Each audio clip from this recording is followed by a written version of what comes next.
2019 ఎన్నికల్లో ముఖ్యమంత్రి కాగలిగిన నాయకుడు. అదే జగన్మోహన్ రెడ్డి 2024కి ఎందుకు విలనయ్యారు? ఇలాంటి తప్పుడు ప్రచారాలు చేస్తే ఖండించొద్దా? మీరే చెప్పండి. అబద్ధం ప్రచారాలు చేస్తే ఖండించొద్దా చెప్పండి. ఇప్పుడు జగన్మోహన్ రెడ్డి గారు 2019 కంటే ముందు చాలా పెద్ద మాసులేడు. 151 సీట్లు ఒంటరిగా గెలిచినటువంటి నాయకుడు జగన్మోహన్ రెడ్డి. ఉమ్మడి రాష్ట్ర చరిత్రలో కూడా అంత పెద్ద విజయం ఏ నాయకుడికి దక్కలేదు. నారా లోకేష్ సీఎం చేయబోతున్నారు. అందరికీ నమస్కారం. రెగ్యులర్గా నా వీడియోలు చూసే వాళ్ళకి ఏ విషయాన్నైనా సరే నేను కొద్దిగా ముందుగానే చెప్తాననేటువంటి విషయం తెలుసు.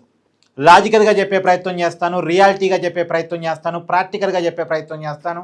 ఏది జరిగేటువంటి అవకాశం ఉంటుందో రాజకీయాలని నా సబ్స్క్రైబర్స్కి ముందుగానే చెప్పేటువంటి ప్రయత్నం చేస్తాను.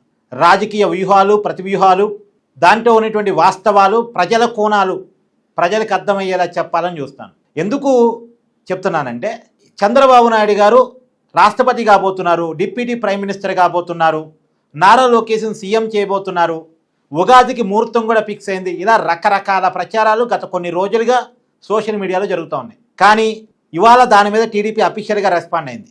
లేదు, చంద్రబాబు నాయుడు గారు రాష్ట్రాన్ని విడిచిపోవాలనుకోవడం లేదు, ముఖ్యమంత్రిగా ఆయనే కొనసాగుతారు అని అఫీషియల్గా రెస్పాండ్ అయింది. అఫీషియల్గా టీడీపీ రెస్పాండ్ కాకపోయినా సరే 3 రోజుల క్రితమే నేను ఈ విషయాన్ని చెప్పాను. చంద్రబాబు నాయుడు గారు ఎక్కడికి వెళ్ళటం లేదు, ముఖ్యమంత్రి పదవి మారటం లేదు, అసలు ఆలోచనే కూటమికి లేదు అని నేను చెప్పాను. నిజానికి ప్రొఫెసర్ కె నాగేశ్వర్ లాంటి మేధావులు, జర్నలిస్టు సాయి లాంటి జర్నలిస్టులు, ఇలా అనేక మంది, నేను ఎగ్జాంపుల్ కోసం 1-2 పేర్లు తీసుకున్నాను, కొద్దిగా మీకు నోటెడ్ అయినటువంటి పేర్లు, అలాంటి వాళ్ళు కూడా ప్రచారాలు చేసినా సరే ఆ ప్రచారాన్ని నేను ఖండిస్తూ మన ఛానల్లో వీడియోలు చేశాను. మీరు వెనక్కి వెళ్ళి ఒక 2 డేస్ బ్యాక్ వెళ్ళి నా వీడియోలు చూడండి. టీడీపీ పార్టీ అఫీషియల్గా చెప్పకముందే నేను చెప్పాను, దీని వెనకాల ఉన్నటువంటి ప్రచారం వైసీపీ చేస్తుంది, దానికి కారణం ఏంటో కూడా చెప్పాను. నేను వైసీపీ ఎందుకు చేస్తున్నా కూడా. కొంతమంది నా వీడియోలు చూసేవాళ్ళు, సార్ మీ వీడియో వన్ సైడ్గా ఉంటుంది అనేటువంటి అనాలిసిస్ ఇస్తున్నారు. ఖచ్చితంగా మీరు చెప్తుంది వాస్తవం, ఖచ్చితంగా మీరు చెప్తుంది నేను తీసుకుంటున్నా. నేను కాదు అని చెప్పేసి మొండివాదం చేయట్లేదు. వన్ సైడ్గా కొన్ని విషయాల్లో ఉంటున్నమాట వాస్తవం. ఎందుకు ఉంటుందంటే ఇంకా ఇలాంటి తప్పుడు ప్రచారాలు చేస్తే ఖండించొద్దా? మీరే చెప్పండి. అబద్ధ ప్రచారాలు చేస్తే ఖండించొద్దా చెప్పండి. ఇప్పుడు జగన్మోహన్ రెడ్డి గారు 2019 కంటే ముందు చాలా పెద్ద మాసులేడు. 151 సీట్లు ఒంటరిగా గెలిచినటువంటి నాయకుడు జగన్మోహన్ రెడ్డి. ఉమ్మడి రాష్ట్ర చరిత్రలో కూడా అంత పెద్ద విజయం ఏ నాయకుడికి దక్కలేదు.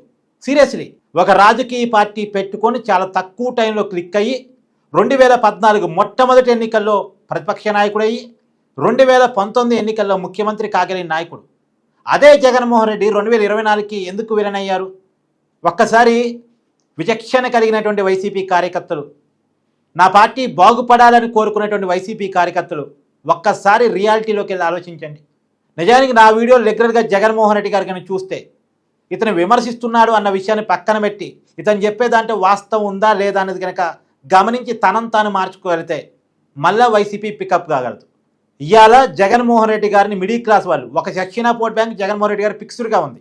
జగన్మోహన్ రెడ్డి గారి కోసం ప్రాణం ఇచ్చే ఓట్ బ్యాంక్ ఎప్పటికీ ఉంది, నేను ఒప్పుకుంటున్నా. నేను మొన్నటి వీడియోలో కూడా జగన్మోహన్ రెడ్డి గారి పెళ్లికి పోతూ జనం వచ్చిన వీడియోలో కూడా చెప్పా, జగన్మోహన్ రెడ్డి గారికి జనాదరణ లేదని నేను చెప్పను, ఖచ్చితంగా ఉంది. కాదు, ఆ జనాన్ని రోడ్డు మీదకి ఎప్పుడు కావాలంటే అప్పుడు తెప్పించుకోవడం పద్ధతి కాదు అనే విషయాన్ని చెప్పాను. జగన్మోహన్ రెడ్డికి జనాదరణ ఉంది, నేను ఒప్పుకుంటా. జగన్మోహన్ రెడ్డికి ఫిక్స్డ్ ఓట్ బ్యాంక్ ఉంది, నేను ఒప్పుకుంటా. కానీ జగన్మోహన్ రెడ్డి ఓటమికి కారణం జగన్మోహన్ రెడ్డి గారి మైండ్ సెట్. అది మార్చుకోగలిగితే, అంటే ఒకళ్ళు విడిపోతే నేను గెలుస్తాను, ఒకళ్ళ మీద బ్యాడ్ ఇమేజ్ క్రియేట్ చేస్తే నేను గెలుస్తాను అనే ఆలోచన మానేసి తనకు తానుగా బ్రాండ్ ఇమేజ్ పెంచుకోవడం కోసం. నిజానికి జగన్మోహన్ రెడ్డికి తక్కువ కాలంలో బ్రాండ్ ఇమేజ్ వచ్చింది, కానీ దాన్ని నిలబెట్టుకోవడం ఆయన ఫెయిల్ అయ్యారు. ఆయన వచ్చింది, క్రియేట్ చేసుకోకపోయినా వచ్చింది రాజశేఖర రెడ్డి కుమారుడిగా, దాన్ని నిలబెట్టుకుని ఉంటే ఆయన పాస్ అయ్యేవాళ్ళు. కాబట్టి తాను బ్రాండ్ ఇమేజ్ పెంచుకోవడానికి ప్రయత్నం చేస్తుంటే బాగుండేది. నేను అందుకనే ఆయన విమర్శించడానికి ఉండే కారణాలు వన్ సైడ్గా ఉండాలని కాదు, రియాలిటీలో ప్రాక్టికల్గా ఉంటాను. నేను 2024 ఎన్నికల్లో వైసీపీ ఓడిపోతుంది, దారుణమైన ఓటమి గురి చూడబోతుందని చెప్పాను. నేను ఒకసారి మనం టీవీలో నా వీడియోలు చాలా ఉంటాయి, చూడండి ఒకసారి. కట్టా కార్తీక్ అని చెప్పి బ్యాక్ వెళ్ళి పాత డేట్లో వీడియోలు ఒక్కసారి చూసే ప్రయత్నం చేయండి. ఎన్నికల రిజల్ట్ రేపు అనగా ముందు రోజు నైట్ వీడియో చేశాను నేను, రేపు రాబోయే రిజల్ట్ ఇదేనని. రేపు రాబోయే రిజల్ట్ ఇలా కాకపోతే వీడియోలు చేయను అని ఛాలెంజ్ విసిరి చేసిపోయాను నేను. ఒక్క ఏపీ ఎన్నికల విషయంలో కాదు, తెలంగాణ ఎన్నికల విషయంలో కూడా అంతే. రేవంత్ రెడ్డి 65 సీట్లతోటి కాంగ్రెస్ పార్టీ గెలవబోతుంది, ముఖ్యమంత్రి కాబోతున్నాడని చెప్పాను నేను. ఎగ్జాక్ట్ సీటింగ్ వచ్చింది. సరే, కాంగ్రెస్ పార్టీకి 64, సిపిఐకి 1. మీరు వెళ్ళి క్రాస్ చెక్ చేసుకోండి. మొన్న కూడా రేవంత్ రెడ్డి మీద వ్యతిరేకత ఉంది, ఉన్నమాట వాస్తవం. ఇప్పటికిప్పుడు ఎన్నికలు జరిగితే తెలంగాణలో రేవంత్ రెడ్డి ప్రభుత్వం పడిపోయే అవకాశం ఉంది.